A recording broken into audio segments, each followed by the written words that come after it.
नमः मित्रों, प्लीज़ संस्कृत से चैनल में आप सभी का हार्दिक स्वागत एवं अभिनंदन है। आशा करती हूँ कि आप सभी स्वस्थ होंगे, मस्त होंगे और आप जिस भी परीक्षा की तैयारी कर रहे होंगे उसमें अच्छे से लगे हुए होंगे। सेटेट की परीक्षा जो 7 जुलाई को होने जा रही है उसमें सम्मिलित होने जा रहे सभी अभ्यर्थियों के लिए ढेर सारी शुभकामनाएं। ईश्वर आप सभी को अच्छे अंकों के साथ उत्तीर्ण करें। इसी शुभकामना के साथ आज की प्रैक्टिस सेट की शुरुआत करते हैं। जैसा कि थंबनेल से ही पता चल गया होगा कि जो हमारे प्रश्न होते हैं वो संस्कृत से संबंधित हैं, संस्कृत विषय के हैं और ये प्रश्न जहाँ जहाँ भी संस्कृत भाषा पूछी जाती है जिन जिन परीक्षाओं में वहाँ के लिए अति उपयोगी हैं। चलिए हम लोग बहुत ज़्यादा चर्चा ना करते हुए प्रश्न को देखते हैं। प्रश्न संख्या 24 हम लोग देखेंगे। प्रश्न संख्या 24 कह रहा है, भिन्न पद को चुनिए। कटी, कपोला, करह, उदुम्बरा। तो देखिए भिन्न पद को चुनिए, यानी ये जो 4 ऑप्शन दिए गए इसमें से कौन सा भिन्न है। कटी, कपोला, उदुम्बरा, करा। कटी मतलब क्या होता है? प्रश्न संख्या 24। कटी मतलब कमर और कपोला मतलब गाल और करा मतलब क्या होता है? हाथ। लेकिन उदुम्बर जो है ये अलग है, ये शरीर के अंग है तीनों, जबकि ये उदुम्बर नहीं है, इसलिए ये इस तीनों से अलग है। तो ऑप्शन नंबर डी आपका सही होता है। चलिए अगले प्रश्न पर आते हैं। प्रश्न संख्या 25। प्रश्न संख्या 25 कह रहे हैं, निम्नलिखित में से कौन सा शब्द स्त्रीलिंग और नित्य बहुवचन में होते हैं? कौन सा शब्द स्त्रीलिंग और नित्य बहुवचन में होते हैं? एक है आपा, फिर है सिक्ता, फिर वर्षा। ये नित्य स्त्रीलिंग और बहुवचन में ही होते हैं, आपा, सिक्ता या वर्षा। देखो वर्षा जो है, वर्षा एक लिंग में नहीं बहुवचन में होते हैं और नित्य स्त्रीलिंग में होता है, तो ऑप्शन नंबर सी आपका सही है। फिर है सिक्ता, तो सिक्ता भी आपका क्या होता है? नित्य स्त्रीलिंग और बहुवचन में होता है। और आपा, ये तीनों के तीनों नित्य स्त्रीलिंग और बहुवचन में होते हैं, इसलिए तीनों सही हैं। तो उपयुक्त सभी ऑप्शन नंबर डी आपका सही हो जाएगा। चलिए अगले प्रश्न पर आते हैं। प्रश्न संख्या 26। प्रश्न संख्या 26 कह रहा है कि संस्कृत साहित्य में कथा के लिए निम्नलिखित में से कौन सा शब्द प्रयुक्त होता है? कथा को और क्या कहते हैं? कहने का मतलब है कि जो कथा होती है, जो एक होता है गद्य, एक होता है पद्य। तो जो कथाएं होती हैं, जो कथा के लिए निम्नलिखित कौन सा शब्द प्रयुक्त नहीं होता है? देखिए कौन सा शब्द प्रयुक्त नहीं होता कथा के लिए, मतलब कथा को और क्या कहते हैं? आख्यायिका, वृत्तांत, कथानिका या गद्य खंड। तो देखिए कथा को आख्यायिका भी कहा जाता है, कथानिका भी और वृत्तांत भी कहते हैं। जैसे आपका एक है कादम्बरी। कादम्बरी एक कथा है, ठीक है। ऐसे आख्यायिका भी है, वृत्तांत भी है। तो ये सभी कथाओं के अंतर्गत इन तीनों, ये सब कथा ही हैं। इनको और इन्हीं नाम, मतलब इन अन्य इस नाम की भी संज्ञा दी जा सकती है। लेकिन जो गद्य खंड है वो इन तीनों से भिन्न है, यानी कथा साहित्य में इनको जो है, इनका गद्य खंड का, किसी भी कथा को हम लोग गद्य खंड नहीं कह सकते, है ना। गद्य के अंतर्गत निबंध इत्यादि बहुत सारी चीज़ें आती हैं। तो आख्यायिका, कथानिका और वृत्तांत ये कथा के लिए प्रयुक्त होते हैं, जबकि गद्य खंड नहीं प्रयुक्त होता। ऑप्शन नंबर डी से हो जाएगा। और नहीं का विशेष ध्यान रखना है परीक्षा में, क्योंकि नहीं जल्दबाजी में हम पढ़ ले जाते हैं और नहीं को बीच मतलब स्लिप हो जाता है, स्किप हो जाता है बीच से। तो उसको ध्यान में रखते हुए प्रश्नों को पढ़ना। प्रश्नों को आप 2 बार पढ़िए, स्थिरता के साथ पढ़िए और ऑप्शन को भी 2 बार पढ़िए, तब आप जा कर टिक लगाइए। क्योंकि कई बार क्या होता है, हमारी तैयारी बहुत अच्छी है लेकिन हम जल्दबाजी में बहुत सारी चीज़ें खराब कर देते हैं। ये मेरा अपना अनुभव है। चलिए हम लोग अगले प्रश्न पर आते हैं। प्रश्न संख्या 27। प्रश्न संख्या 27 शिक्षण से संबंधित प्रश्न है। कह रहा है कि सस्वर पठन के क्या उद्देश्य हैं? यानी जैसे हम कोई पद्य पढ़ा रहे हैं, श्लोक पढ़ा रहे हैं, तो सस्वर उसको हम गा करके पढ़ा रहे हैं, तो उसका क्या उद्देश्य है? गाने का क्या मतलब? हम सीधे सीधे ना पढ़ाते एकदम ऐसे ही कि अयम निजा परो वेति गणना लघु चेतसाम उदार चरित्र नामा तु बस्ते हो कुटुम्बकम, इस तरीके से भी पढ़ा सकते हैं। हम गा के इतना क्यों पढ़ाते हैं? उसका उद्देश्य क्या है गा के पढ़ाने का? अयम निजा परो वेति गणना लघु चेतसाम, इस तरीके से हम गा के पढ़ा रहे हैं, तो गाने का क्या उद्देश्य है? पठन में क्षिप्रता लाना या बोध ग्रहण की गति बढ़ाना, केंद्रीय तत्व को स्मरण करने की योग्यता का विकास करना, अथवा अध्ययन के आरोह अवरोह से परिचय कराना। बताइए। बहुत अच्छा प्रश्न है। प्रश्न संख्या 27।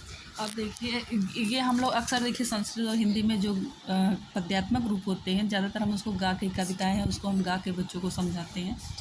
और समझाना भी चाहिए, लेकिन ये जो हम गा के समझाते हैं उसका उद्देश्य क्या है, क्यों गा के समझाना चाहिए, बताइए चारों में से कौन सा ऑप्शन सही होगा। तो इसमें आपका जो ऑप्शन सही होगा 27 का, वो डी सही होगा।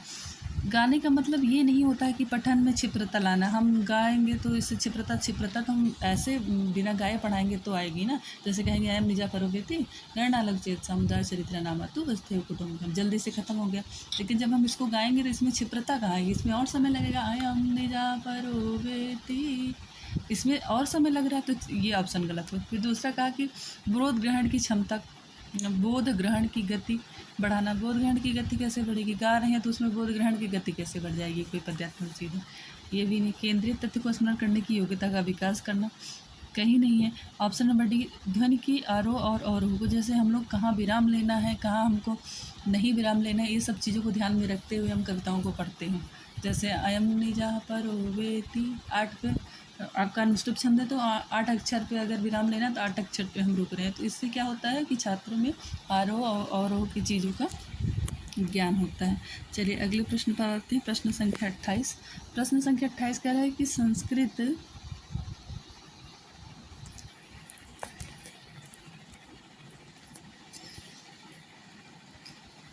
प्रश्न संख्या 28 ये भी शिक्षण से संबंधित प्रश्न है। कह रहा है संस्कृत की कौन सी परीक्षा अधिक उपयुक्त है, केवल वार्षिक परीक्षा, केवल मासिक परीक्षा, या त्रैमासिक, या सतत।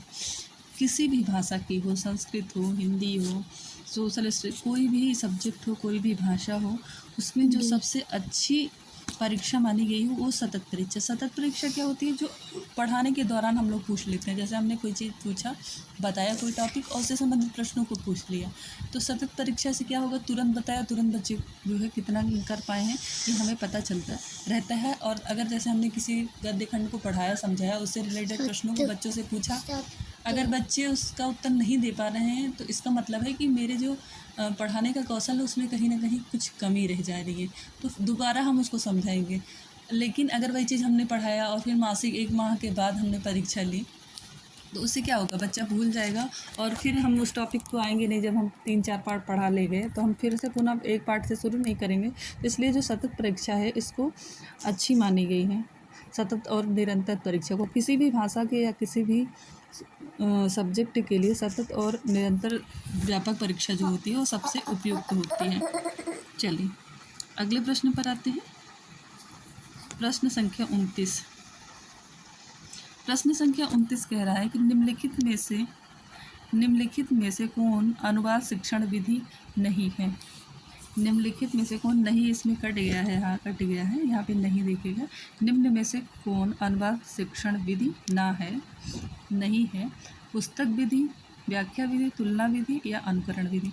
कौन सी ऐसी विधि है जो अनुवाद, जब हम किसी अनुवाद शिक्षण विधि क्या होती है कि जब हम किसी पैराग्राफ को पढ़ते हैं और उसके अर्थ को उसका अनुवाद करते हैं। जैसे इंग्लिश का कोई हमने पैराग्राफ पढ़ा और फिर हम उसका हिंदी में अनुवाद करें, या संस्कृत की चीज़ें पढ़ें फिर हिंदी में अनुवाद करें, या हिंदी के पढ़ के संस्कृत में अनुवाद किए, तो अनुवाद शिक्षण निम्नलिखित में कौन सा अनुवाद शिक्षण विधि, जो अनुवाद शिक्षण की विधि है वो नहीं है। पुस्तक विधि, अनुवाद करेंगे तो पुस्तक बहुत ज़रूरी होता है। पुस्तक क्यों ज़रूरी होता है, हम जो पढ़ेंगे वो देखेंगे फिर उसका अनुवाद करेंगे। तो देखिए हिंदी संस्कृत की बुक इसलिए कंपलसरी होती है, लाना ही लाना जब पढ़ाया जाए।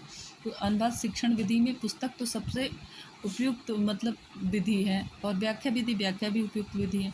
तुलना विधि हम तुलनात्मक चीज़ें बताते हैं कि जैसे ऐसा हुआ था, रामचंद्र ने किया था तो ऐसे, या फिर जैसे गणित का सवाल कोई समझा रहे हैं तो हम बताते हैं, एग्जाम्पल देते हैं, फिर उसके आधार पर प्रश्न हम लोग उसका उत्तर निकालते हैं। जो अनुकरण विधि है ये आपकी जो है अनुवाद शिक्षण विधि नहीं है।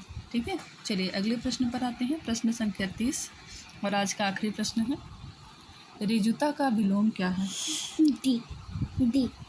ऋजुता का विलोम क्या है। ऋजुता मतलब होता है सीधा और वक्रता मतलब होता है टेढ़ा मेढ़ा। तो ऋजुता का विलोम क्या होगा आपका, वक्रता। सहजता नहीं होगा, सरलता नहीं होगा, कठिनता। देखिए ऋजुता सरलता देखने में तो ऐसा लग रहा है कि इसी का उल्टा है, लेकिन ये नहीं होगा, आपका क्या होगा, वक्रता। इसका अर्थ पहले समझिए, ऋजुता मतलब क्या होता है सीधा, और वक्रता मतलब है तो वक्र मतलब टेढ़ा मेढ़ा। तो ऑप्शन नंबर डी आपका सही होता है। यहीं पर प्रश्नों को समाप्त करते हैं और फिर मिलेंगे नए प्रश्नों के साथ, नए जोश के साथ। फिर से एक बार ईश्वर से प्रार्थना है कि आप सभी अच्छे अंकों के साथ उत्तीर्ण करें और चैनल को लाइक, सब्सक्राइब एवं शेयर अवश्य करें।